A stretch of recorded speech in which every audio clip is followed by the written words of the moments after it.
नमस्कार दोस्तों, स्वागत है आपका मेरे YouTube चैनल पे। दोस्तों, दुनिया बदल रही है और अचानक किसी बदलती दुनिया के बीच रूस के राष्ट्रपति व्लादिमीर पुतिन का भारत आना सिर्फ एक समान डिप्लोमेटिक मीटिंग नहीं था। यह एक ऐसा भू राजनीतिक सिग्नल था जिसने वाशिंगटन, बीजिंग, ब्रुसेल्स और दुनिया का हर एक रणनीतिक राजधानी का ध्यान अपनी तरफ खींच लिया। क्योंकि सवाल सिर्फ इतना नहीं है कि पुतिन भारत क्यों आए, बल्कि वे अभी क्यों आए और किस मैसेज के साथ आए। इस पूरी वीडियो में हम पुतिन के दौरे के हर पहलू को गहराई से समझेंगे। वो सुरक्षा से लेकर रक्षा सहयोग तक, न्यूक्लियर तकनीक से लेकर अंतरिक्ष सहयोग तक, यूएस की प्रतिक्रिया से लेकर चाइना कारक तक। यह सिर्फ एक दौरा नहीं था, ये आने वाले दशक की ग्लोबल पावर शिफ्ट का संकेत है। 2025 की दुनिया भू राजनीतिक दृष्टिकोण से एक उथल पुथल के दौर में थी। रसिया यूक्रेन वार चौथे साल में प्रवेश कर चुका था। पश्चिमी देश कर खासकर अमेरिका, यूरोप ने रूस पर भारी प्रतिबंध लगा रखे थे। रूस की इकॉनमी दबाव में थी, तेल बेचने के लिए सीमित बायर बचे थे और चाइना पर निर्भरता बढ़ती जा रही थी।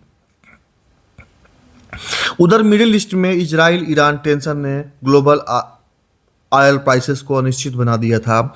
ग्लोबल साउथ यानी एशिया, अफ्रीका, लैटिन अमेरिका एक नए पॉलिटिकल पहचान के साथ उभर रहा था।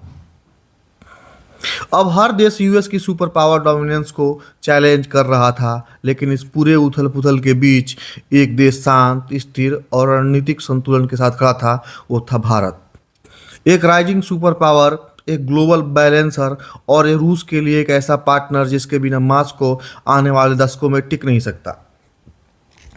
भारत की स्थिति 2025 में बेहद अनोखी थी। भारत अमेरिका के साथ रणनीतिक partnership, quad membership, Indo Pacific रणनीति और दूसरी तरफ रूस के साथ decades long defence and energy partnership. Bharat दुनिया का सबसे महत्वपूर्ण बैलेंसिंग पावर बन चुका था।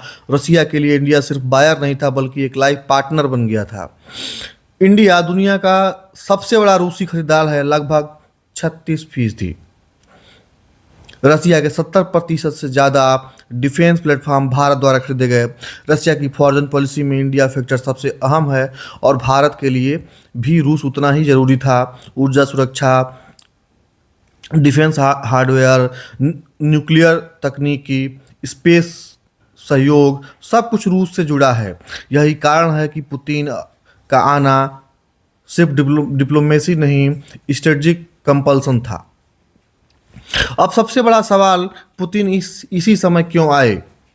रसिया को अर्जेंटली एक बड़े बायर की ज़रूरत है। सैंक्शन की वजह से यूरोप ने रशियन ऑयल लेना लगभग बंद कर दिया था। चीन ने रशियन ऑयल खरीदा, लेकिन डिस्काउंटेड और लिमिटेड रेट्स पर। रसिया को ऐसा बायर चाहिए जो बड़ी मात्रा में ले और लंबे समय तक कॉन्टैक्ट करे और पॉलिटिकल प्रेशर में ना आए। ये तीनों क्वालिटीज सिर्फ भारत में थी। डिफेंस एक्सपोर्ट कोलैप्स हो रहे थे। यूक्रेन वार में रसिया का मिलिट्री स्टॉक खर्च हो रहा था। नाटो कंट्रीज यूक्रेन को मॉडर्न वेपन दे रहे थे। रसिया को अर्जेंटली डिफेंस रेवेन्यू चाहिए था और सबसे भरोसेमंद मार्केट भारत है। रसिया को चाइना से बैलेंसिंग पार्टनर चाहिए। अगर रसिया पूरी तरह चाइना पर डिपेंडेंट हो जाता तो उसकी फॉरेन पॉलिसी बीजिंग के हाथों में चली जाती। इंडिया वह इसेंशियल काउंटरवेट है जिससे रसिया अपनी रणनीतिक ऑटोनॉमी बचा सकता है। भारत की ग्लोबल इंपॉर्टेंस 2025 में पीक पर थी। G20 presidency, global south leadership, economic growth और भारत की नेचुरल फॉरेन पॉलिसी सब मिलाकर पुतिन के दौरे को अर्जेंट एंड इसेंशियल बना रहे थे। सबसे बड़ा कारण ऑयल। 2025 में इंडिया ने दुनिया का नंबर 1 बायर बन चुका था रशियन ऑयल का। इतना बड़ा बायर कि रसिया के वार इकोनॉमी को सस्टेन करने में भारत का बड़ा योगदान माना जा रहा था। पुतिन ने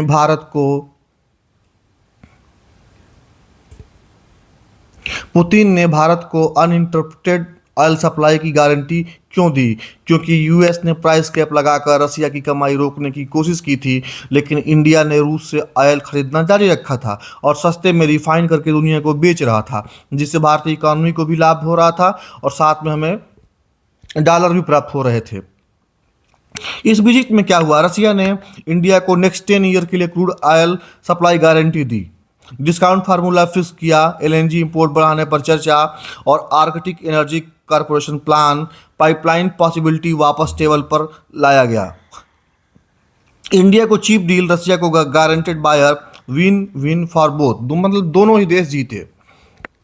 रसिया और इंडिया की डिफेंस कॉरपोरेशन सिर्फ खरीद बिक्री नहीं, ये एक दशकों पुराना रणनीतिक पार्टनरशिप है। इस दौर में सबसे बड़े डिसीजन लिए गए। Sukhoi 30 MKI upgrade program finalize हुआ। इंडियन एयरफोर्स के बैकबोन फाइटर जेट, रूस high end radar avionics upgrade देगा। यस 400 मेंटेनेंस इकोसिस्टम, इंडिया को स्पेयर पार्ट्स की लॉन्ग टर्म सप्लाई गारंटी मिली। BrahMos export expansion, Philippines already buyer है, वियतनाम, इंडोनेशिया, यूएई इंटरेस्ट दिखा रहे हैं। रसिया और इंडिया ने ग्लोबल एक्सपोर्ट प्रोडक्ट बनाने पर सहमति दी। K226 हेलीकॉप्टर प्रोजेक्ट दोबारा revive, make in India model पर। रसिया के लिए इंडिया लार्जेस्ट डिफेंस कस्टमर है, लार्जेस्ट मेंटेनेंस इकोसिस्टम और सबसे स्टेबल बायर। इंडिया के लिए रसिया सस्ता, ड्यूरेबल हार्डवेयर सोर्स है, टेक्नोलॉजी ट्रांसफर पार्टनर है, स्ट्रेटजिक ऑटोनॉमी का बेस है। डिफेंस इस विजिट का दूसरा सबसे मजबूत पिलर था। न्यूक्लियर एंड स्पेस कॉरपोरेशन, ये वो भाग है जो मेन स्ट्रीम मीडिया में कम दिखा, लेकिन इसका इम्पैक्ट आने वाले 30 साल तक रहेगा। Kudankulam nuclear project expansion, India को क्लीन एनर्जी सिक्योरिटी मिलेगी। एडवांस फास्ट ब्रीडर रिएक्टर पर समझौता, ये दुनिया के सबसे एडवांस रिएक्टर्स हैं जो कम फ्यूल में ज़्यादा एनर्जी प्रोड्यूस करते हैं। रॉकेट इंजन टेक्नोलॉजी ट्रांसफ़र, रसिया ने इंडिया को एक ऐसा रॉकेट इंजन टेक दिया है जो इसरो के हैवी लिफ्ट मिशन में गेम चेंजर है।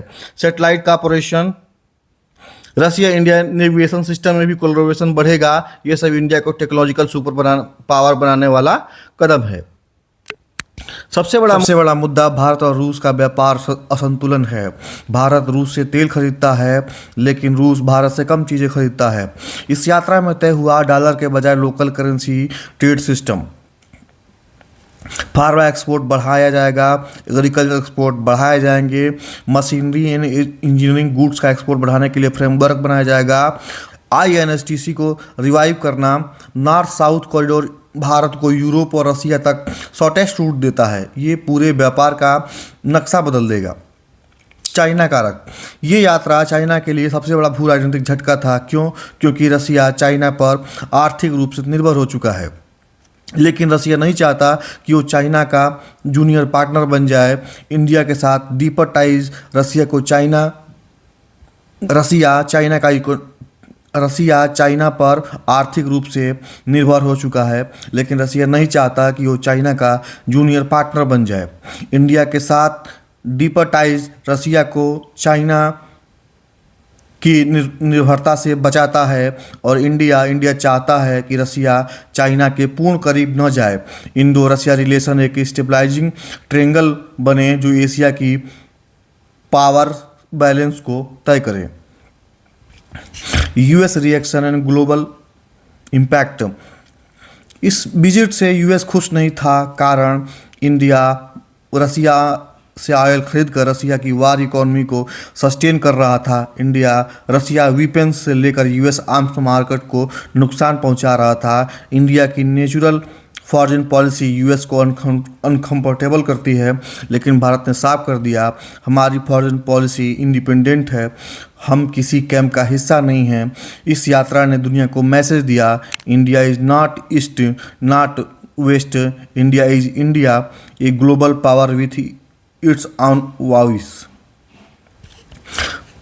विजिट के दौरान हुए real outcomes, oil supply agreement, defence maintenance pact, nuclear cooperation expansion, rocket engine MOU, trade road map, INSTC revival, historical India Russia long term partnership declaration. ये सिर्फ deals नहीं है, ये अगले 20 साल की फॉरेन पॉलिसी का ढांचा है। इंडिया को क्या फ़ायदा? Cheap oil for a decade, मतलब दशकों तक भारत को सस्ता तेल मिलता रहेगा। Defence security, technology transfer, nuclear energy expansion, international strategic autonomy, global south leadership में बूस्ट। रसिया को क्या फ़ायदा होगा? रसिया को सबसे बड़ा ऑयल खरीदार मिल गया, डिफेंस एक्सपोर्ट का रेवेन्यू मिलेगा, चाइना पे निर्भरता कम होगी, रिलायबल एशियन पार्टनर मिल गया, जियो पॉलिटिकल लेजिटिमेसी स्थापित हुई। जब पूरी दुनिया दो खेमों में बट रही थी, ईस्ट और वेस्ट, तब भारत ने रूस के साथ एक ऐसा स्ट्रेटजिक हैंडशेक किया कि आने वाले दशक की जियोपॉलिटिक्स को तय करेगा। यह एक संदेश था, the world is changing, power is shifting, और इस नए वर्ल्ड ऑर्डर के केंद्र में भारत है। पुतिन का आना सिर्फ एक यात्रा नहीं है, एक रणनीतिक घोषणा है। India matters, India leads, India decides. दोस्तों, अगर आपको हमारा कंटेंट अच्छा लगा हो तो चैनल को लाइक करें और सब्सक्राइब करें। धन्यवाद।